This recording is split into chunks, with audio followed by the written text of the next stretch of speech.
Thank you. Good afternoon, everyone.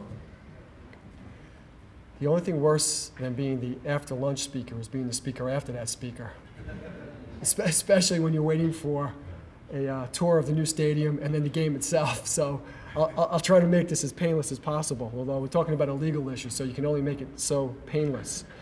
I'm sure that most of you have at least heard about the Employee Free Choice Act. It has gotten a lot of attention recently in the media, especially since the last elections. It's very controversial, and for good reason. If passed, the Employee Free Choice Act would represent the most drastic and far-reaching changes to the National Labor Relations Act since that act was passed over 70 years ago. The changes, though, are not to the benefit of the employer community, but would be for the benefit of the union community. So this is something that employers and business executives definitely need to know about. We have quite a bit of material to cover, so what I want to do is jump right into it and first give you a quick overview of what we're going to talk about. We're going to first talk about the current state of the law under the National Labor Relations Act very briefly, then talk about what the Employee Free Choice Act is, the prospects for passage of the Employee Free Choice Act, possible alternatives if it is not passed, and what employers should be doing now to prepare whether it's passed or whether some other act as an alternative is passed. Either way, there are things that employers should be doing. So we'll start with the current law, the National Labor Relations Act.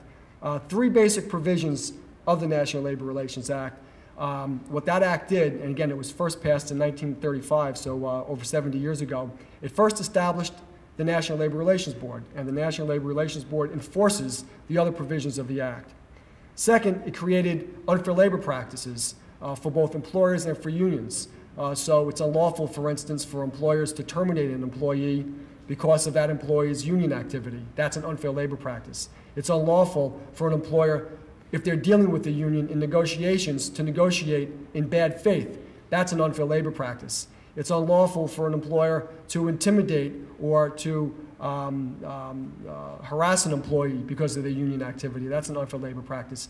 And unions as well. Unions have to bargain in good faith, although most of the unfair labor practices are against employers, not against unions.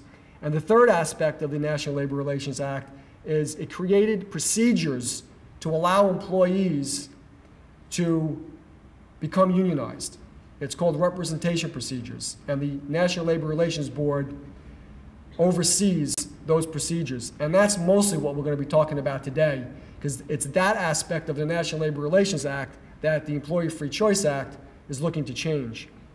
Okay, now, under the National Labor Relations Act today, the way it works with representation proceedings is in order for a union to become the representative of the employees at an employer, what they first need to do is get representation cards signed by at least 30% of the employees of that employer. And once they get those 30% of the cards signed, they can bring those down to the National Labor Relations Board with a petition, which is a form that the NLRB has created that the union fills out. They present the petition plus the cards to the NLRB in a regional office, and there are regional offices all over the country. And the regional office looks at it, and if everything looks okay, they'll order an election. Now, the reality is most unions don't go to the NLRB if they only have 30% of the cards. Most unions won't go to the NLRB unless they have at least 50%, and in many cases, at least 70% of the employees signed up. But they only need 30% under the law. So they bring those down to the NLRB, and the NLRB will then hold an election at the employer's place of business.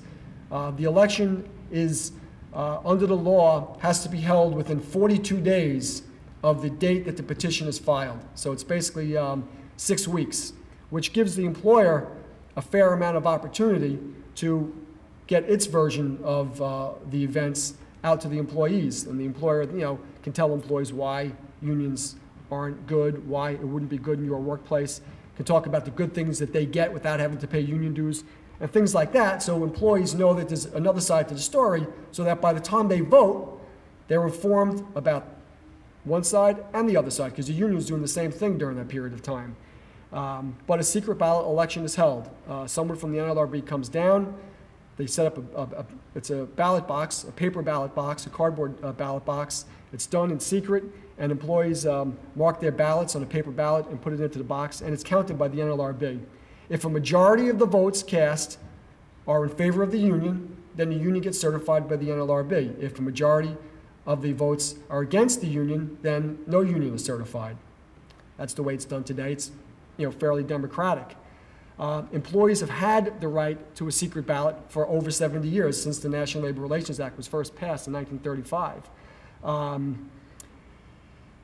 And it's see, what happens oftentimes with cards, it's very easy for unions to get cards signed. And this is one of the things we're going to talk about in a few minutes, about why it's so dangerous under the Employee Free Choice Act and why the changes that it proposes are so important for employers. Union organizers can be very aggressive. They can visit people's homes. They could follow them after work. And many times employees will just sign the card just to get the union person off their back, knowing that they'll have a chance to vote in an election, and then they could vote the way they want and vote no. Because just because you sign a card doesn't mean you have to vote yes for the union under the current rules.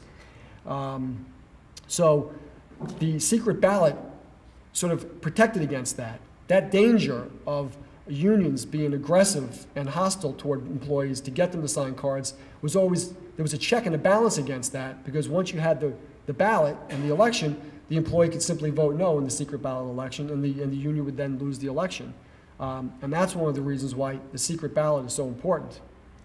So, the Employee Free Choice Act. What could be next? This statute, or not statute, this bill, it's not a statute yet, this bill was introduced in March in both the House and the Senate.